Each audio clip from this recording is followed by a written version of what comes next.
જય માતાજી મિત્રો, રૂબી કિચન કિંગમાં તમારું સ્વાગત છે। તો આજે આપણે બનાવીશું દશેરા સ્પેશિયલ ફાફડા, જે આપણે એકદમ સરળ રીતે બનાવીશું અને પરફેક્ટ માપ સાથે બનાવીશું, એટલે આપણા ફાફડા એકદમ ફરસાની દુકાન જેવા બને। તો આ ફાફડા તમે ઘરે સહેલાઈથી બનાવી શકો એ રીતના જ આપણે આ ફાફડા બનાવીશું। તો ચાલો આપણે બનાવીએ દશેરા સ્પેશિયલ ફાફડા। તો બનાવવાની શરૂઆત કરીએ। તો સૌથી પહેલાં આપણે માર્કેટ જેવા ફાફડા બનાવવા હોય તો તેની માટેની આપણે આ નાનો બાઉલ લઈ લઈશું। તેની અંદર આપણે અડધી ચમચી જેટલો પાપડ ખાર લઈ લઈશું। તમે બેકિંગ સોડા કે ખાવાનો સોડા પણ નાખી શકો છો, પણ પાપડ ખાર નાખવાથી આ ફાફડા એકદમ સરસ બને છે। તેની અંદર આપણે અડધી ચમચી હિંગ લઈ લઈશું। 1 ટેબલ સ્પૂન તેલ નાખીશું। વધારે પડતું તેલ નહીં નાખવાનું, આ રીતના તમારે એકદમ સરસ બદલેવાનું તેલનું। તો હવે આપણે 2 ટેબલ સ્પૂન પાણી નાખીશું। આ રીતના તમારું માપ એકદમ સરખું હશે તો તમારા ફાફડા પણ એકદમ સરસ બનશે। અને બધું બરાબર મિક્સ કરી લઈશું। બધું બરાબર મિક્સ કરી લીધું છે તો હવે આપણે સાઈડમાં રાખીશું અને હવે આપણે આ રીતના એક વાસણ લઈ લેવાનું। તો મેં આ 1 કપ ચણાનો લોટ લીધો છે, તો આપણે લોટને ચાળી લઈશું। ફાફડાની અંદર તમારે લોટને ચાળીને જ લેવાનો। તો આપણે બધો લોટ આ રીતના ચાળી લીધો છે। તો આપણે સ્વાદ પ્રમાણે મીઠું નાખીશું અને 1 ચમચી જેટલો આપણે અજમો લઈશું। તેને આપણે આ રીતના હાથની અંદર બરાબર મિક્સ કરીને નાખીશું, એટલે તેની ફ્લેવર એકદમ સરસ આવે।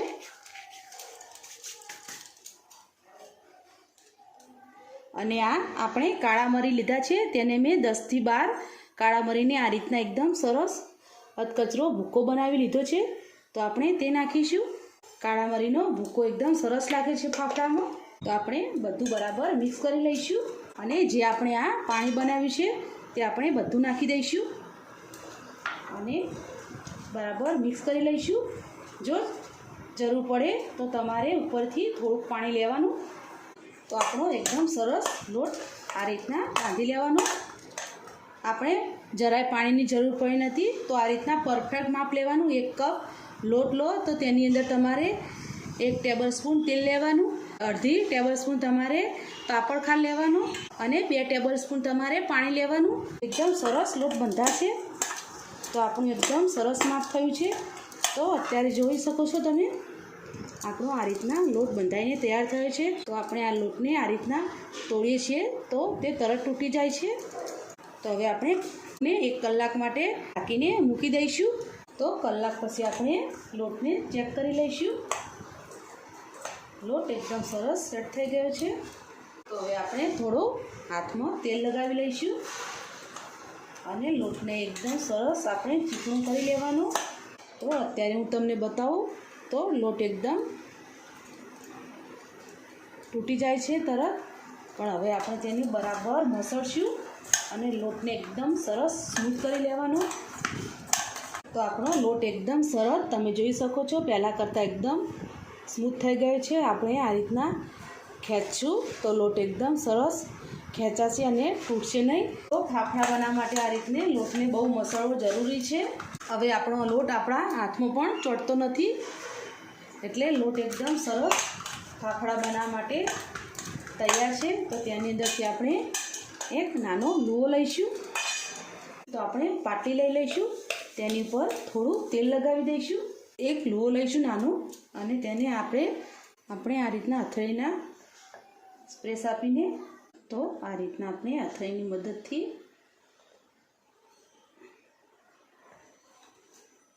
તો આ રીતના એકદમ સરસ આપણે હથેળીની મદદથી ફાફડો બનાવી લઈએ અને આ રીતના એકદમ ધીમેથી આપણે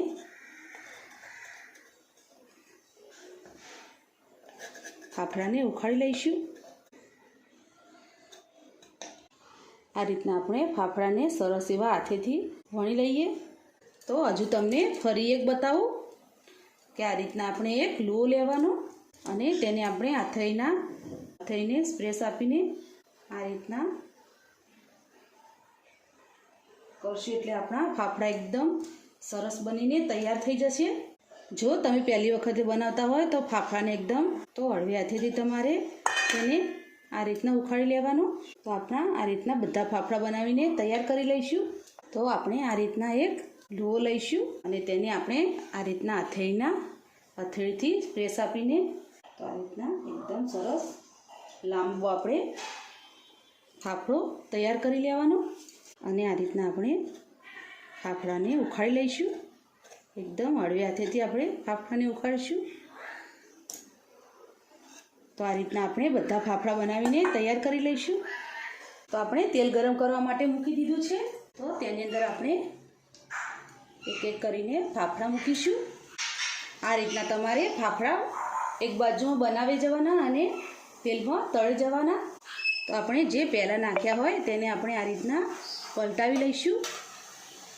તમારે જે રીતની કઢાઈ હોય એ રીતના તમારે ફાફડાને તળવાના. તમે જોઈ શકો છો એકદમ સરસ આપણા ફાફડા બનીને તૈયાર થયા છે. અને ગેસને બહુ ફૂલ નહીં રાખવાનો, મીડિયમ આંચ ઉપર જ આપણે ફાફડાને તળીશું એટલે એકદમ સરસ તળાય. તો એકદમ સરસ આપણા ફાફડા તળાઈ ગયા છે. તમે જોઈ શકો છો એકદમ સરસ તેની ઉપર તિરાડ પણ આવી ગઈ છે. આ રીતના તળાય એટલે તમારે ફાફડાને કાઢી લેવાના. તો આપણે બધા જ ફાફડાને તળી લઈશું. તો આપણા ફાફડા બધા એકદમ સરસ તળાઈને તૈયાર થઈ ગયા છે. તો હવે આપણે તેને કાઢી લઈશું. તો હવે આપણે ફાફડાને સર્વ કરી લઈશું. તો દશેરા સ્પેશિયલ ફાફડા બનીને તૈયાર થઈ ગયા છે. તો આપણે પહેલાં જલેબીની રેસીપી મૂકી હતી અને અત્યારે આપણે આ ફાફડાની રેસીપી મૂકી છે. આ દશેરા ઉપર તમે ઘરે જ જલેબી અને ફાફડા ચોક્કસથી બનાવજો. અને આપણા ફાફડા એકદમ સરસ તમે જોઈ શકો છો. ફાફડા એકદમ ક્રિસ્પી અને સોફ્ટ બન્યા છે. તમે જોઈ શકો છો એકદમ સરસ એવા ફાફડા આપણા આ રીતના પોચા બન્યા છે. તો તમે પણ આ રીતના પરફેક્ટ માપ સાથે ફાફડા ઘરે બનાવી શકો છો. તો બજારમાં મોટી લાઇનમાં ઊભું રહેવાની પણ જરૂર નહીં પડે અને આ રીતના ઘરે તમે આ માપ પ્રમાણે બનાવશો તો તમારા ફાફડા પણ એકદમ ફરસાણની દુકાન જેવા જ થશે. તો જો તમને આ મારી ફાફડાની રેસીપી ગમી હોય તો અમારા વિડીયોને લાઇક કરો, શેર કરો, સબસ્ક્રાઈબ કરો અને ફરી મળીશું એક નવા દિવસે એક નવી રેસીપી સાથે. તો અત્યારે બાય બાય.